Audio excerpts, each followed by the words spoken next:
1월 8일 수요일 기도를 돕는 그 사랑 매일 묵상, 오늘 시편 90편 5절에서 12절입니다. 지금 이 시를 쓴 사람이 모세라는 것을 좀 계속 기억해야 되고요. 유명한 구절이죠. 10절에 보면 우리의 연수가 70이요 강건하면 80이라도 그 연수의 자랑은 수고와 슬픔뿐이요 신속히 가니 우리가 날아가나이다. 그 세월이 화살이 날아가듯이 그렇게 신속하게 날아가고 우리가 오래 사는 것, 장수하는 것, 인생의 자랑은 다 수고와 슬픔뿐이고 인생이라는 것은 잠시 왔다 사라지는 것이다. 그렇게 이야기하고 있습니다. 야고보서도 너희는 잠시 왔다 사라지는 안개니라 이런 말씀도 있죠. 그래서 우리가 날아가나이다 라는 제목으로 말씀을 좀 나누려고 합니다. 첫 번째, 인간이 교만해지는 이유는 그 인간이 스스로 자신에 대해서 대단하다고 평가를 하기 때문인데 결국 내가 누구인지를 다른 사람과의 비교를 통해서, 다른 사람과의 경쟁을 통해서, 또 다른 사람이 나를 칭송하는 것을 통해서 자기 자신을 정의하기 때문에 그 자신의 업적이나 자신의 무엇을 자랑하고 교만하게 됩니다. 근데 이 겸손이라는 것은 하나님 앞에서의 나를 보는 거죠. 그래서 겸손은 내가 겸손해야지, 내가 교만한데 좀 더 겸손해야지라는 그런 노력이 아니라, 그런 인지가 아니라 하나님 앞에 내가 누구인지에 대한 그 존재의 인식이 우리를 겸손하게 만드는 거죠. 그래서 하나님 앞에서 내가 누구인지를 보는 것, 그것이 지혜와 겸손의 시작입니다. 그러니까 모세가 그렇게 얘기하죠. 주께서 그들을 홍수처럼 쓸어 가시나이다. 그들은 잠깐 자는 것 같으며 아침에 돋는 풀 같으니이다. 이것이 하나님의 눈으로 본 인간의 존재죠. 인간이라는 존재가 대단한 것 같지만 아침에 돋는 풀같이 사라지는, 그렇게 영원 안에서의 인간의 인생이라는 것은 참 짧고 덧없는 것이죠. 풀은 아침에 꽃이 피어 자라다가 저녁에는 시들어 마르나이다. 아침에 꽃이 피고 저녁에 시드는 것처럼 100년, 80년을 사는 인간이 하루에 피었다 지는 꽃을 보는 것처럼 하나님의 관점의 인생이라는 것이 그렇다는 거죠. 우리는 주의 노에 소멸되며 주의 분내심에 놀라나이다. 주께서 우리의 죄악을 주의 앞에 놓으셨으며 우리의 은밀한 죄를 주의 얼굴빛 가운데 두셨사오니 우리의 모든 날이 주의 분노 중에 지나가며 우리의 평생이 순식간에 다하였나이다. 그러니까 하나님 앞에서의 나를 돌아보고 또 하나님 앞에서의 인간을 보면 인간이 자랑할 것이 없죠. 우리의 죄가 하나님 앞에 그대로 다 노출이 되고 우리는 심판받아 마땅한 존재라는 것을 알 수 있습니다. 그리스도가 아니라면 우리가 하나님 앞에 설 수도 없는 존재들인 거죠. 그러니까 하나님의 긴 인생의 역사 속에, 하나님의 나라라는 영원한 역사 속에 태초로부터 종말까지 이어지는 그 하나님의 나라와 하나님의 역사, 하나님의 계시 속에 한 점같이 우리의 인생이 잠시 왔다 가는 거예요. 그래서 내 인생 속에서 무언가 대단한 것을 이루는 것이 아니라 그 크신 하나님의 역사 속에 우리가 하여야 할 일을 하는 것, 그것이 인생의 어떤 본질입니다. 교만하지 않고 겸손하게 살아가는 삶의 어떤 본질이라는 것은 긴 인생 속에 퍼즐 조각 하나 같은 그런 인생으로 내가 나의 역할에, 하나님이 부여하신 역할에 최선을 다하는 거죠. 맡겨진 일들에. 그것이 삶의 겸손이에요. 그러니까 내가 나의 업적과 나의 상황을 보는 것이 아니라 하나님 앞에서 나를 돌아보는 것. 이것이 우리의 오늘의 첫 번째 기도의 제목이 되면 좋겠습니다. 하나님을 통해서 나를 보는 거죠. 두 번째는 죽음을 기억하는데 이 죽음이라는 걸 통해서 인생의 본질을 더 파악을 하라는 거죠. 9절에 보면 우리의 모든 날이 주의 분노 중에 지나가며 우리의 평생이 순식간에 다하였나이다. 우리의 연수가 70이요 강건하면 80이라도 그 연수의 자랑은 수고와 슬픔뿐이요 신속히 가니 우리가 날아가나이다. 인생이라는 것이 잠시 왔다 사라지는 것이다. 하나님 앞에서 누가 주의 노여움의 능력을 알며 누가 주의 진노의 두려움을 알리이까? 우리에게 우리의 날 계수함을 가르치사 지혜로운 마음을 얻게 하소서. 그러니까 인생의 참된 지혜는 우리의 날을 계수함을 가르치는 게 뭐죠? 내가 강건하면 70이요, 80이요. 내 연수가 70과 강건하면 80이라는 그런 짧은 인생, 죽음을 앞둔 인생이라는 것을 알 때 우리가 지혜로운 마음을 얻게 됩니다. 그렇지 않고 영원히 살 것처럼 행동하는 것, 그것이 지혜롭지 못한 삶인 거죠. 결국에는 하나님의 심판이 있고 마지막 날에는 하나님의 판결이 있는 거예요.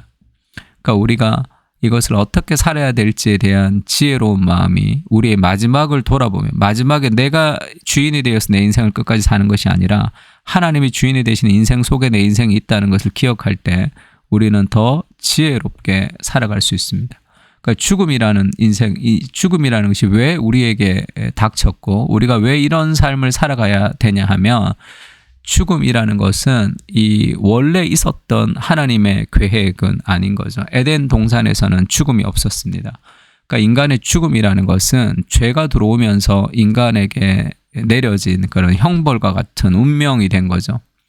그래서 요한복음에 보면 예수님이 나사로의 무덤에서 우시는 장면이 있습니다. 11장 33절에서 예수께서 그가 우는 것과 또 함께 온 유대인들이 우는 것을 보시고 심령의 비통이 여기사 비통이 여기시고 불쌍히 여기사, 그러니까 그가 우는 것과 할 때 마리아가 우는 것, 그리고 함께 온 유대인들이 나사로의 죽음 앞에 막 울고 있는 것을 보고 예수님이 심령의 비통이 여기사 할 때, 이때 비통하다라는 단어는 단순히 슬프다라는 단어가 아니라 분노했다는 것, 굉장한 화가 치밀어 올랐다, 그런 단어입니다. 예수님이 죽음을 두고 왜 이렇게 분노하셨냐 하면, 죽음이라는 것은 원래 있어야 되는 것이 아닌 거죠. 인간은 하나님과 더불어 영원을 살도록 지음을 받은 그런 고귀한 존재입니다. 근데 죄가 들어와서 인간이 죽음 앞에 어찌할 수 없는 존재가 된 거죠. 죽음을 이기지 못하는 그런 인간의 존재의 한계, 인간의 슬픔을 예수님이 분노하시는 거예요. 이 죽음을 향해서 분노하는 거예요. 죽음이라는 세력, 사망의 세력을 향해서 예수님이 분노하시죠. 그리고 그 사망의 세력 앞에 어찌할 수 없이 죽어야 되는 그 인간의 존재를 불쌍히 여기시며 눈물을 흘리시는, 그래서 결국 그리스도의 죽음을 통해서 우리가 그 죽음을 이기는, 사망을 이기는 존재로 예수는 우리를 만들어 주시는 거죠. 그래서 죽음이라는 것이 당연한 것이 아니라 이것이 없어야 되는 것이 죄로 인해서 끼어든 것이죠. 그 죽음의 그런 저주를 그리스도께서 다 깨쳐주셨죠. 그래서 우리는 죽지만 우리는 부활합니다. 죽음을 이기는 존재가 된 거죠. 그 죽음을 이기는 존재가 되었다는 그 사실이 오늘의 우리의 삶의 믿음으로 모험할 수 있게 되는 거예요.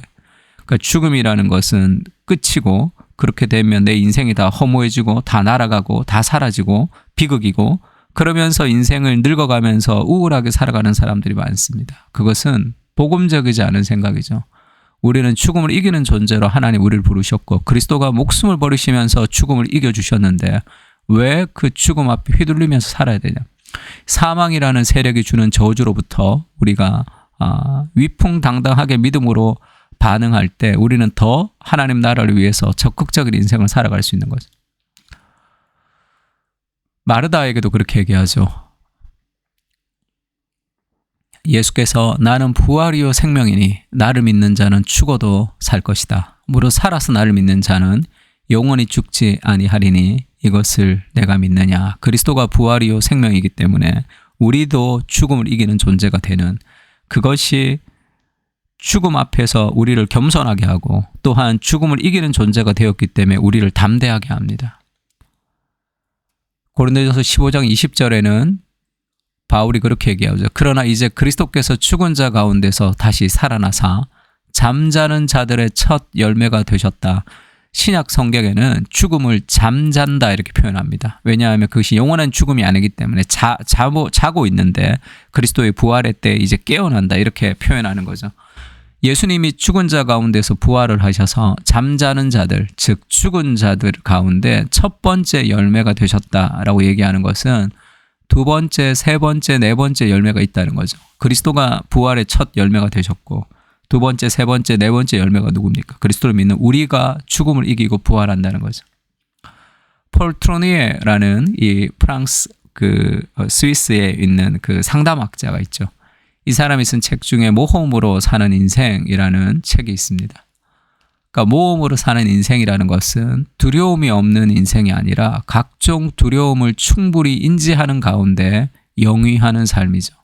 모험으로 사는 인생은 두려움이 있음에도 불구하고 앞으로 전진하는 삶이다. 인생이란 하나님이 지휘하시는 모험이다. 인생은 내가 그냥 막 감정대로 뛰어드는 모험이 아니라 하나님이 지휘하시는 모험이기 때문에 실패하지 않습니다. 시험으로부터 도피하지 말고 시험에 실패하는 것이 언제나 더 좋다. 실패를 두려워하지 말고 도전해라. 왜냐하면 우리가 죽음을 이기는 존재가 돼. 죽음 앞에, 사망 앞에 벌벌 떠는 존재가 아니라 그것을 이기는 존재가 되었다. 어차피 죽어도 천국이죠. 이 티켓을 따놓은 인생으로 오늘의 삶에 죽음을 두려워하는 삶, 사망의 세력이 주는 그런 저주와 두려움과 실패와 절망 가운데 벌벌 떠는 인생이 아니라 그리스도의 부활의 능력을 가지고 믿음으로 오늘을 살아가라. 그렇게 도전합니다. 죽음은 낯선 것입니다. 죽음은 끼어든 것입니다. 영원한 불멸의 존재인 인간이 타락으로 죽음 앞에 어찌할 수 없는 인생이 되었습니다.